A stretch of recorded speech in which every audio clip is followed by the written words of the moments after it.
সময় অনেক হয়েছে, এবার আমরা আসি। হ্যাঁ বন্ধু, ঠিক আছে, তাহলে তাই চলো। চলে এসো রেখা।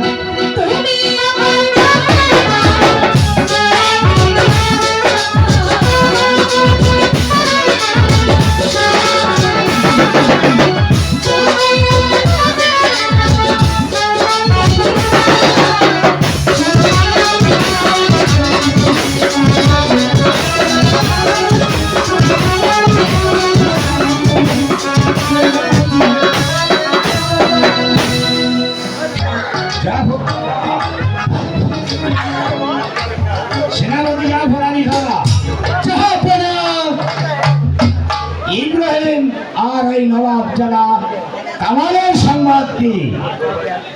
না জাহাপনা, রাজ্যের চতুর্পাশে বিক্ষিপ্ত পাহারা লাগিয়েছে, তাদেরকে কোথাও খুঁজে পাওয়া যায়নি এই জাহাপনা। আমার মনে হয় বেগম সাহেবের সম্মান যাবে, এবং বেগম সাহেব জানলেও তা বলবে না। আমারও তাই জানলেও তা কোনোদিনও আমাদেরকে বলবে না। জাফর আলী খা বেগম সাহেবের দরবারে হাজির করো। আমি তাই করছি জাহাপনা। এই কাছিস বেগম হুসনা বালিকে দরবারে হাজির কর। তাই করছি।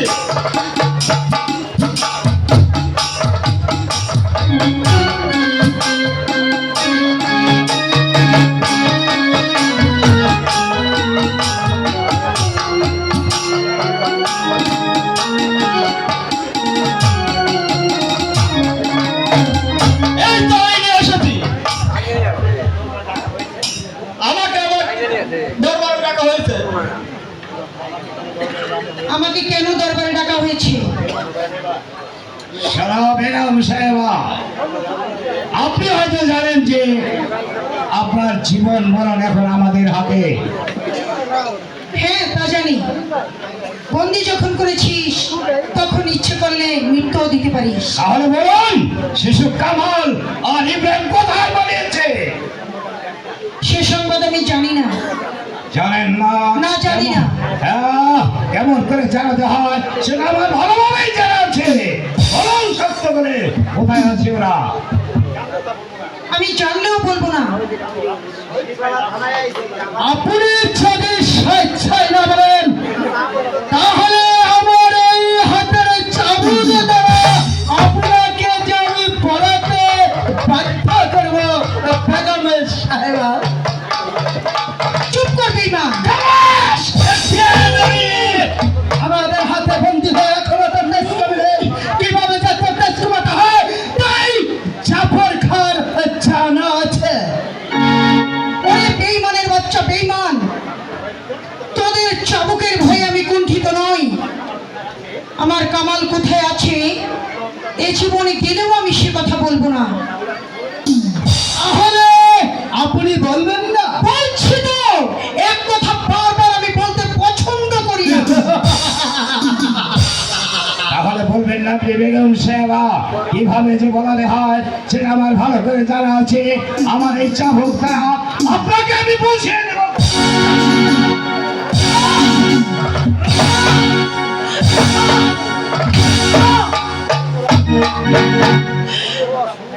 বলুন, ওরা কোথায় আছে? বলছি তো আমি বলবো না, বলতে পারবো না। সেনাপতি জাফর আলী খা, বলেন জাহাপনা। তুমি আরম্ভ করো। এমন করে বলাতে হয় সেটা গায়ের চামড়া তুলে দাও।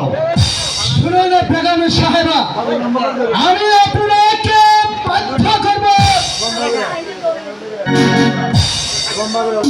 কিভাবে যে আপনাকে বলাতে হয় তা আমি ভালো করেই জানি। তবু আপনাকে আমি অনেকবার অনুরোধ করেছি, আবারও একটিবার অনুরোধ করেছি, আপনি স্বেচ্ছায় বলেন নাকি? আর যদি আপনি স্বেচ্ছায় আপনার শাহজাদা শিশু কামালের ব্যাপার আমার কাছে না বলেন তাহলে কিন্তু আমার চাবুক ভয়ঙ্কর হবে। বলেন। আমি তোর চাবুকের ভয় করি না। চাবুক মা আমাকে ক্ষত বিক্ষত করে দে, রক্তাক্ত করে দে, তারপর আমি বলবো না আমার তাহলে তুই আমার চাবুকের লাশে সহ্য হবে না।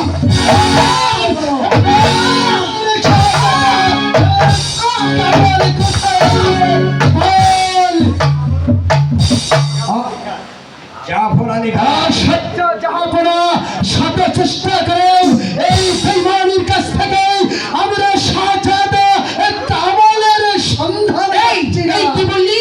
আমি বেঈমান? না, না তো, আমি বেঈমান নই। বেঈমানের রক্ত আমার গায়ে নেই। বেঈমানের রক্ত আছে তোদের গায়ে। তোদের গায়ে যত রক্ত আছে বেঈমানের, যদি পড়তাম তোদের শরীর থেকে আমি একটু একটু করে রক্তগুলো ছেঁকে ফেলে দিতাম। সম্ভব হবে না। তোমার এই কল্পনা নিয়েই তুমি বসে থাকো। আমরা ইচ্ছা করলে তোমার এই অহংকারের পথে এখানেই শেষ করে দিতে পারি। না, পারিস না। এই যতক্ষণ পর্যন্ত তোর পুত্র শাহজাদা কামালকে আমাদের হাতে না পাবো তোরকে আমরা বাঁচিয়ে রাখবো। একটা কথা শুন। এই বাচ্চারা থেকে কিভাবে সেটা আমাদের ব্যাপার। এই কুকুরের মতো চিৎকার করিস না, কথা শোন।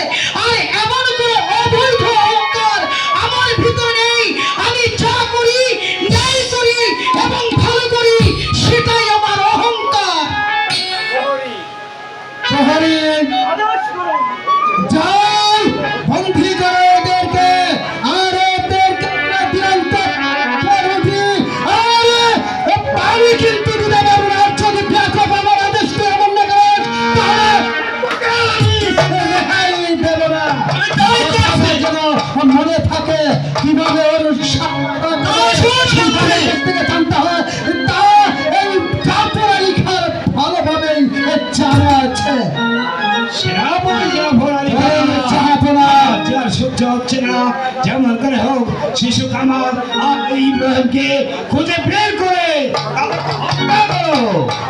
শুনুন জাহাপনা, মসনদ যদি আপনি পেতে চান তাহলে একটু ধৈর্য ধরতে হবে। সে কিন্তু বেগম সাহেবা আর হচ্ছে শাহজাদা, তাদেরকে হত্যা করা যদি এত সহজ হতো তাহলে কিন্তু আমাদের কাছ থেকে যেতে পারতো না। তাই যে কোনো কাজ করতে হবে আমাদেরকে বুঝে শুনে। আপনি যদি বিশ্বস্ততা পালন করেন তাহলে আমাদের কাছে যে কাচ্চা সিদ্ধি হবে না, এ কথাটা আপনি মনে রাখবেন। তাই করে সেনাপতি যা ওরাইবা, যতক্ষণ পর্যন্ত ওই ইব্রাহিম আর শিশু কামালকে হত্যা করতে না পারবো ততক্ষণ পর্যন্ত কিন্তু আমার প্রাণ শান্তি নাই। মস্তক এবার আসি।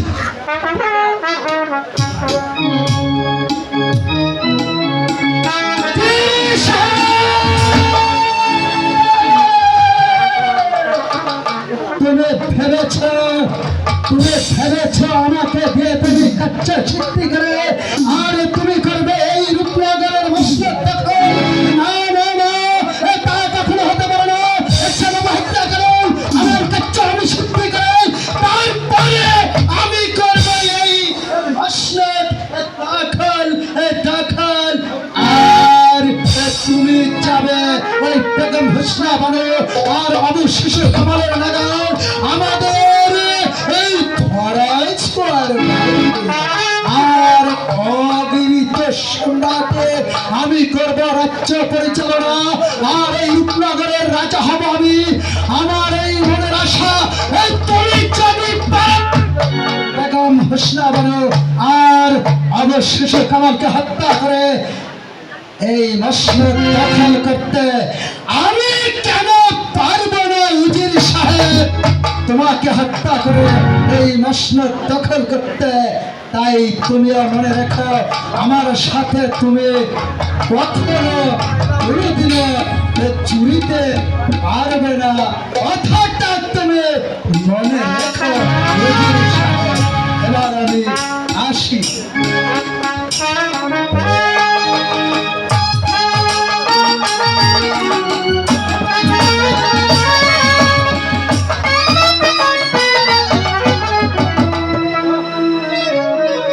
সম্মানিত দর্শকবৃন্দ, শুভরাত্রির আজকের যে যাত্রাপালা কাজল রেখা, হ্যালো, কাজল রেখার গানে সন্তুষ্ট হয়ে ওমর খাঁর অভিনয়ে কাঞ্চনপুর 1 নং ওয়ার্ড নইমুদ্দিন মেম্বার তাকে 500 টাকা দিয়ে দোয়া জানিয়েছেন। ওই সঙ্গে আমাদের মামা মুবা খাঁ, কাঞ্চনপুর ইউনিয়ন মারুচি গ্রাম মুবা খাঁ আরো 100 টাকা দিয়ে চিরতরে দোয়া জানিয়েছেন।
আমি তোকে কতবার বারণ করেছি ওই রেখার সাথে মিশতে যাস নে।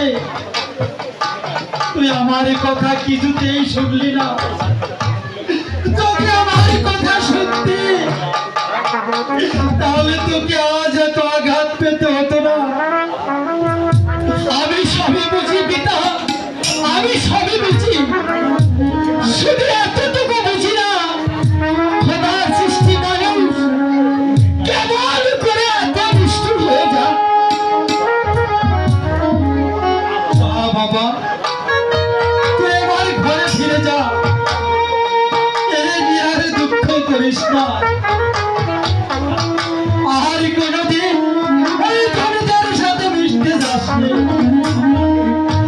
তাহলে তোর অপরাধে আমাকে যে শাস্তি ভোগ করতে হবে না পিতা, তোমাকে শাস্তি ভোগ করতে হবে এমন কাজ আমি আর কোনোদিন করবো না। আমি তোমাকে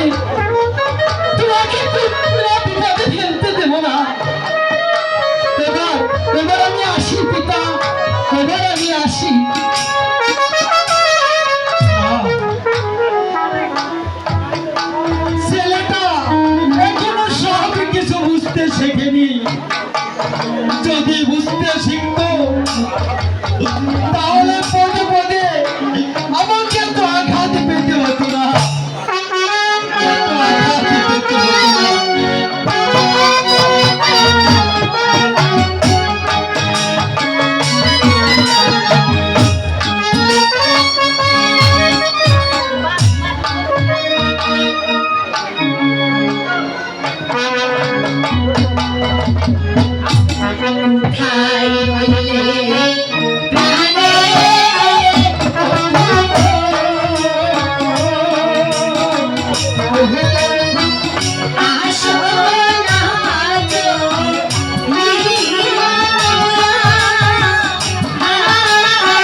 বন্ধু বন্ধু, তুমি এক মুহূর্ত দূরে গেলে আমার যে কিছুই ভালো লাগে না বন্ধু। তুমি সব সময় আমার পাশেই থাকবে। আমিও তো তাই ভাবছি রেখা, তোমাকে ছাড়া আমি যে কিচ্ছু চোখেই দেখতে পাচ্ছি না। বন্ধু জানো, এত প্রেম এত সুখ কোথা থেকে আসে? কোথা থেকে আসে রেখা? তাহলে আমি বলি, তুমি শোনো।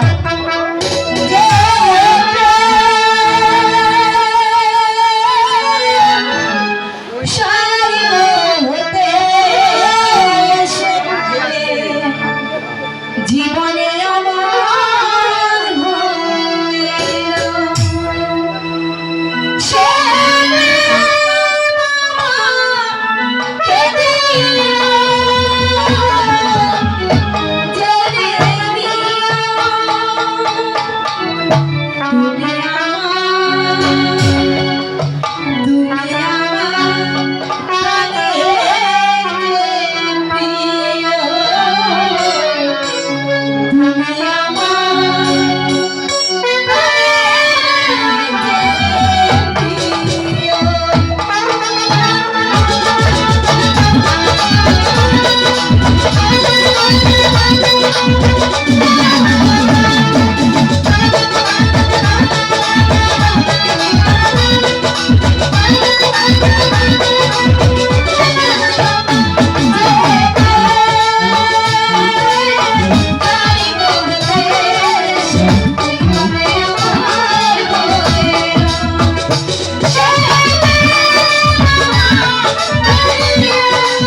সামান্য চাষার ছেলে হয়ে এসেছিস রাজকন্যার সাথে মেলামেশা করতে, তোর সাহস তো কম নয়। সেনাপতি কাকা, ওর কোনো দোষ নেই। সারা চাই রেখা, ওর কোনো দোষ নেই। আমি ওকে চাবুকের আঘাতে স্তম্ভ করে দিয়ে তাকে বুঝিয়ে দেব। সামান্য চাষার ছেলে হয়ে রাজকুমারীর সাথে ও বেইমানি করার কথা।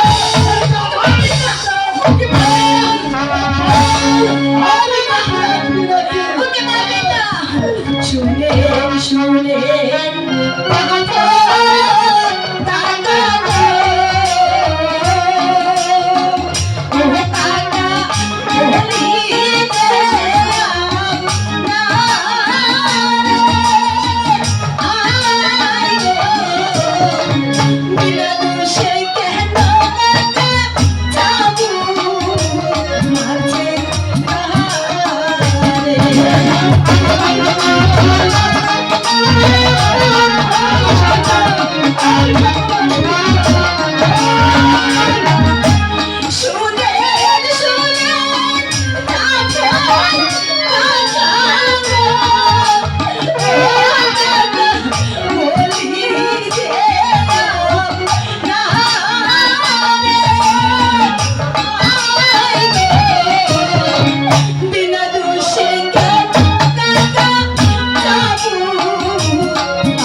চলে এসো রেখা, এবার তাহলে আমি আসি। কিন্তু কথাটা ভালো করে মনে রেখো, তুমি একটি রাজকন্যা, সামান্য চাষার ছেলে হয়ে তোমার কিন্তু তার সাথে প্রেমে আলাপন মানায় না। কথাটা মনে রেখো লেখা।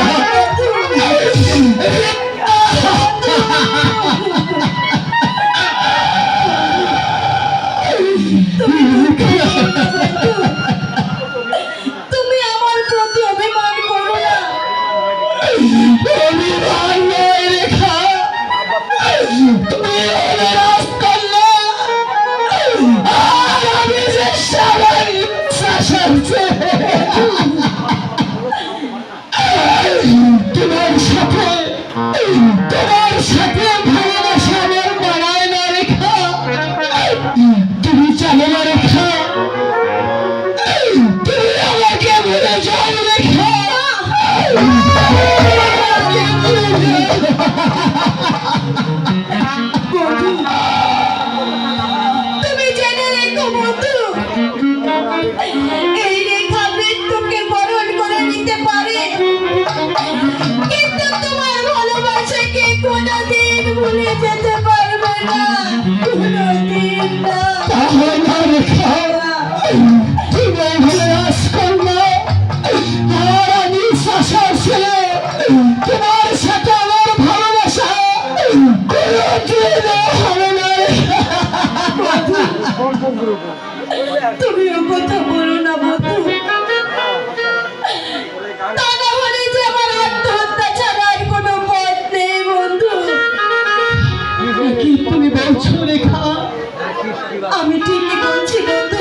তুমি আর এ কথা বলো না রেখা।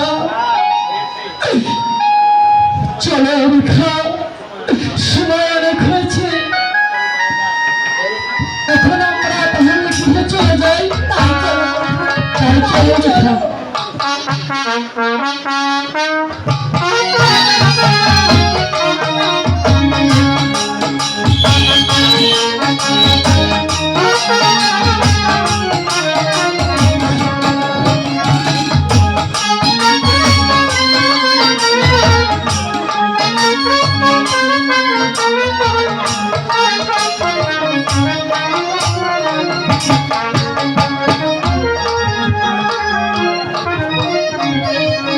ছেলেটাকে আমি কতবার বারণ করেছি সেই বড় লোকের মেয়ের সাথে মিশতে, সে কিছুতেই আমার কথা শুনলে না। যদি আমার কথা শুনত তাহলে ওই পদে পদে আঘাতে সইতে হতো না। আমি এখন কি করি? আমি এখন কোন পথে যাব? সেই জন্য তো তোকে আমি জানাতে এসেছি, তোর এই রামপুর ছেলেটাকে তুই যদি শাসন না করিস তাহলে তার ভালো শাস্তি হবে। আর বলতে হবে না, যাব না। আমি আমার এই কাজলকে আচ্ছা করে শাসিয়ে দেব।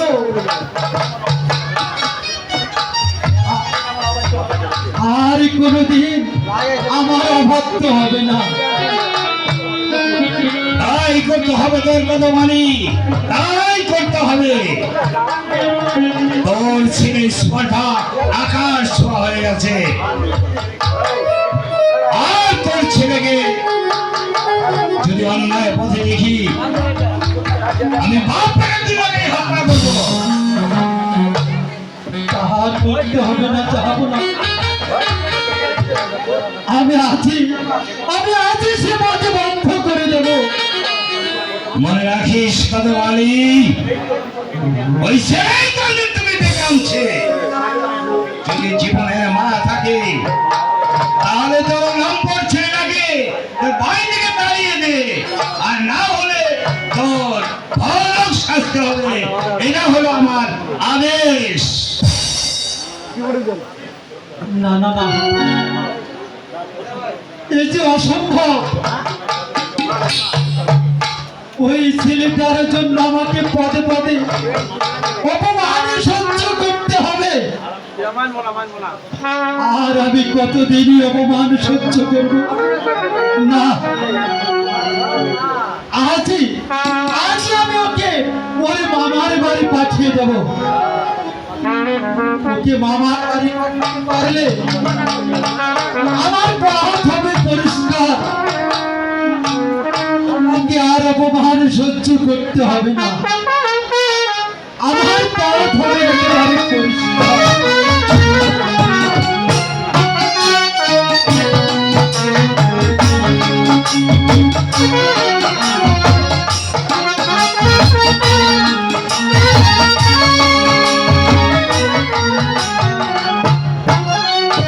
বলে বলে খোদা, আমরা গরিব বলে কাউকে ভালোবাসা কি আমাদের অপরাধ?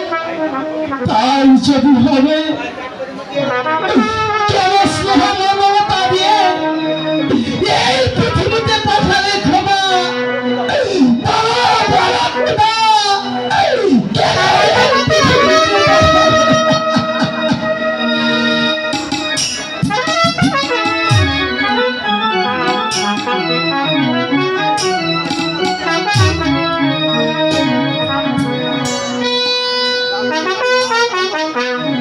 বন্ধু, বন্ধু, একা একা কি ভাবছো বন্ধু? ভাবছি অনেক কথা রেখা। মানুষে মানুষ কথা রেখা হোক। ও কথা বলে তুমি আমাকে লজ্জা দিও না বন্ধু। আমার প্রাণে তুমি আর আঘাত দিও না। আজ তোমাদের ব্যবহারে আমি যে বলতে বাধ্য হয়েছি রেখা। বন্ধু, নইলে তোমাকে ভালোবেসে আমার পথে পথে এত আঘাত ছাড়তে হবে কেন রেখা? তা আমি জানি বন্ধু, তবু এত সহজে আমাদের ভেঙে পড়লে চলবে না।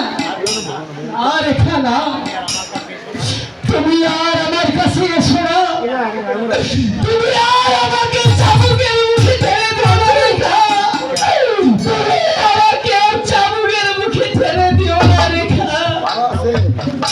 বন্ধু, তুমি সরে যাও রেখা, তুমি সরে যাও। বলো বলো সুজা, বন্ধু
তুমি আমাকে আর পরে পরে আমাকে চাবুকের আঘাত দিয়ে ফেলো না রেখা। তুমি হয়তো জানো না রেখা, আমি যে আর চাবুকের আঘাত ছুঁতে পারছি না। তুমি জানো না বন্ধু, আমি তোমাকে কত ভালোবাসি। তুমি যে আমার আশা ভরসা, তুমি যে আমার সকল স্বপ্ন। তোমাকে ছাড়া আমি যে বাঁচতে পারবো না বন্ধু, আমি যে বাঁচতে পারবো না। রেখা,